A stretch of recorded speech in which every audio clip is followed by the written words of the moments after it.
আসসালামু আলাইকুম। আজকে আমি কলকাতা স্টাইলে ফুচকা রেসিপি বানিয়ে দেখাচ্ছি আপনাদেরকে। একদম কলকাতার ফুচকা যেমন বড় বড় সাইজের, খুবই মুখরোচক সুস্বাদু হয়। এটা একটু মেহনত করে বাড়িতে বানালে একদম তৃপ্তির সঙ্গে খাওয়া যায়। কয়েকটা টিপস আছে যেগুলি মনে রাখলেই কিন্তু যে কেউ এইভাবে ফুচকাটা বানিয়ে নিতে পারবে। তবে একটু পরিশ্রম লাগবে। একটু পরিশ্রম করে এইভাবে বাড়িতে বানালে ফুচকাটা কিন্তু ভীষণ মজার হবে। আমার চ্যানেলে যারা নতুন দেখছেন প্লিজ চ্যানেলটিকে সাবস্ক্রাইব করবেন আর এবং শেষ পর্যন্ত একদম যারা নতুন দেখে নিন রেসিপিটা, বাড়িতে যদি এইভাবে ফুচকাটা বানাতে চান।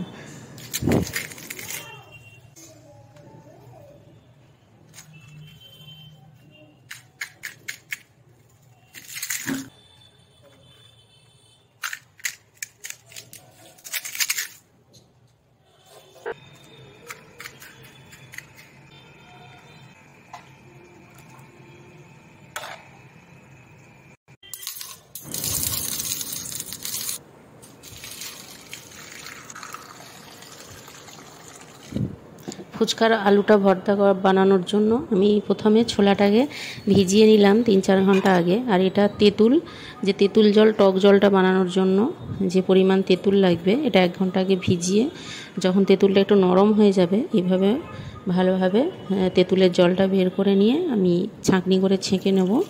নিয়ে এই যে দানাগুলো ফেলে দেবো। এখানে আমি একটু বিট লবণ আর একটু এমনি লবণ দিতে হবে। আমার কাছে বিট লবণটা ছিল না, শুধু নুন বেশি পরিমাণে দিলাম। লঙ্কা গুঁড়ো আর একটু ধনে গুঁড়ো দিয়েছি, একটু চাট মশলা গুঁড়ো দিয়েছি আর ধনিয়া পাতা দিচ্ছি, কাঁচা লঙ্কা কুচি দিচ্ছি, কাঁচা লঙ্কা বাটাও চাইলে দিতে পারেন। দিয়ে যে পরিমাণ জল লাগবে সেটা দিয়ে আমি এটা রেডি করে রাখবো ফুচকাটা খাওয়ার জন্য।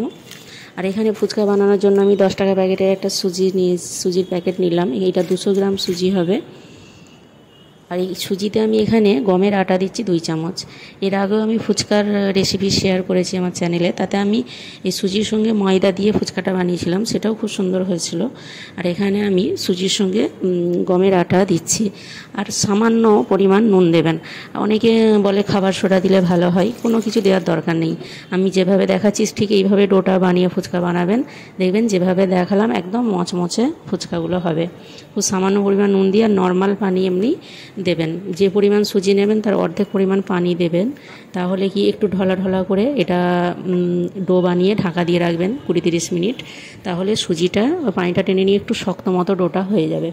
আর এই ডোটা 20 মিনিট পরে আমি কিন্তু হাতে করে 5-7 মিনিট খুব ভালোভাবে একটু মথে নিচ্ছি। এই সময় একটু শরীরে পরিশ্রম লাগবে, একটু চাপ দিয়ে দিয়ে ডোটাকে খুব ভালোভাবে মাখতে হবে। তবে প্রত্যেকটা ফুচকা ভালোভাবে ফুলবে। মাঝে মধ্যে বিকালের দিকে ফুচকা খেতে সকলেরই ইচ্ছে করে। অনেক সময় বাড়ির কাছাকাছি কোনো দোকান ফুচকার স্টল থাকে না, বা অনেকে বাইরের খাবার খেতে পছন্দ করে না। তো এইভাবে রেসিপিটা জানা থাকলে বাড়িতে কিন্তু একটু সময় দিয়ে 1 ঘন্টার মধ্যে এটা বানিয়ে খুব তৃপ্তির সঙ্গেই খাওয়া যাবে। আমি এটাকে এইভাবে বড় বড় করে বেলে নিয়ে একটা গ্লাসের মুখে করে একটু বড় বড় সাইজের ফুচকাগুলো করে আমি কেটে নিয়েছি। আর যে এগুলো বেঁচে গেছে এগুলোকেও একটু হাতে করে মথে ডো বানিয়ে এটাকেও বেলে আবার ওরকম করে ফুচকার মতো পিস করে কেটে নেব। আমি যতক্ষণ এখানে ফুচকার লেচিগুলো বানাচ্ছি আমি কড়াইতে কিন্তু তেল গরম করতে দিয়েছিলাম। আর এখানে ফুচকা ভাজার জন্য একটা টিপস আছে। অনেকে হাই ফ্লেমে উল্টে পাল্টে লুচির মতো করে ভেজে ফুচকা তুলে নেয়, কিছুক্ষণ পরে ফুচকাটা নরম হয়ে যায়। এখানে কি করতে হবে, যখন ফুচকাটা ভাজবেন একটু লাল হয়ে গেলে গ্যাসের ফ্লেমটাকে একদম লোতে করে দিতে হবে, দিয়ে একটু রয়ে বসে ভাজতে হবে। তাহলে কি হবে, ফুচকাটা আপনি 2 দিন 3 দিন 1 সপ্তাহ পর্যন্ত ডিবাই ভরে রেখে দিন, মচমচে থাকবে। এখানে আমি ফুচকার জন্য আলুটা ভর্তা করে নেব। এই আলুটাতে আমি পেঁয়াজ কুচি দিচ্ছি, কাঁচা লঙ্কা কুচি, ধনেপাতা কুচি আর ভেজানো ছোলা, চাইলে একটু গাজর কুচি কুচি করা দিতে পারেন।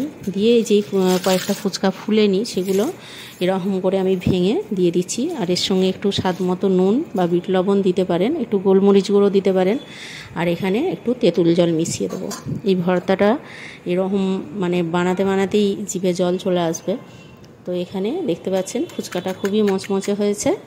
এর মধ্যে পুরটা দিয়ে আর ওই জলে ভিজিয়ে যেমনভাবে খাই এইভাবে খাওয়া হবে।